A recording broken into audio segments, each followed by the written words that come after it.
Selamat datang kembali di kelas probabilitas dan statistik. Ya, ini adalah salah satu uji hipotesis ya, yaitu uji goodness of fit. Sebelumnya sudah dibahas uji Q kuadrat dan uji KS test. Sekarang kita akan membahas Anderson-Darling test. Ya, Anderson-Darling. Jadi Anderson-Darling ini kalau tadi di square itu kita membandingkan frekuensi real dengan frekuensi teoretis. Kalau Kolmogorov kita bandingkan kumulatifnya. Lalu Anderson-Darling ini kita membandingkan bagian ujungnya. Bagian ujung dari model distribusi tentunya. Nah, skalanya kalau tadi di Q kuadrat dan uji KS adalah aritmetik. Nah, itu biasanya untuk mendeteksi bagian ujung-ujung kedua tes sebelumnya itu tidak bagus ya. Nah, ini bagus untuk distribusi-distribusi ekstrim Anderson-Darling ini.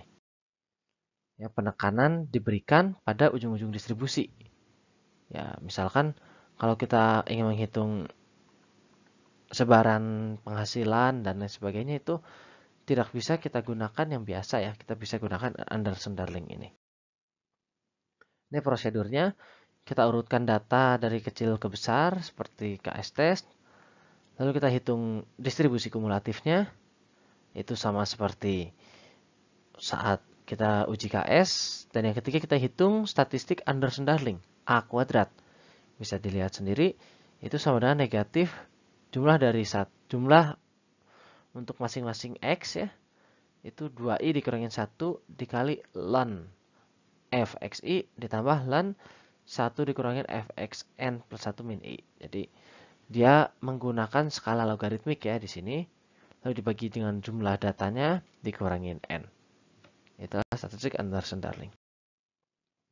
Lalu untuk statistik ujinya disesuaikan sesuai dengan distribusi teoretis yang kita pilih. Bisa normal seperti itu, distribusi gamma seperti itu, eksponensial seperti itu, dan distribusi ekstrem ya seperti Weibull. Contohnya itu bisa dilihat ya A bintang. Jadi kita pakai A bintang itu. Lalu tingkat signifikansi kita pilih. Dan C alpha kita pilih juga. Ya C alpha itu kita hitung dari A alpha dikali 1 plus B0 per N tambah B1 per N kuadrat. Ya. Nilai-nilai ini semuanya diberikan dalam tabel. Nah, kita bandingkan statistik uji kita dengan C alpha ini.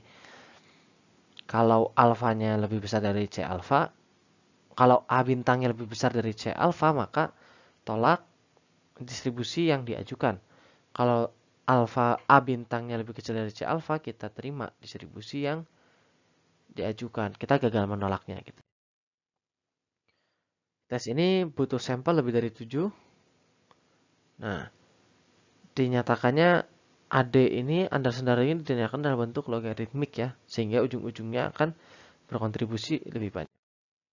Ini nilai kritisnya A0, B0, B1, C alpha bisa dilihat. Contohnya kalau kita lihat kasus yang dikerjakan dengan uji KS sebelumnya, kita lihat di sini. Kita hitung nilainya dengan step by step yang tadi sudah dijelaskan. Didapat hasil statistik A kuadratnya adalah negatif 697,923. Dari tabel didapat A kuadratnya adalah 0,843. Dari statistik yang disesuaikan, A bintang adalah 0,868. Lalu untuk nilai daerah kritisnya sendiri adalah 0,727.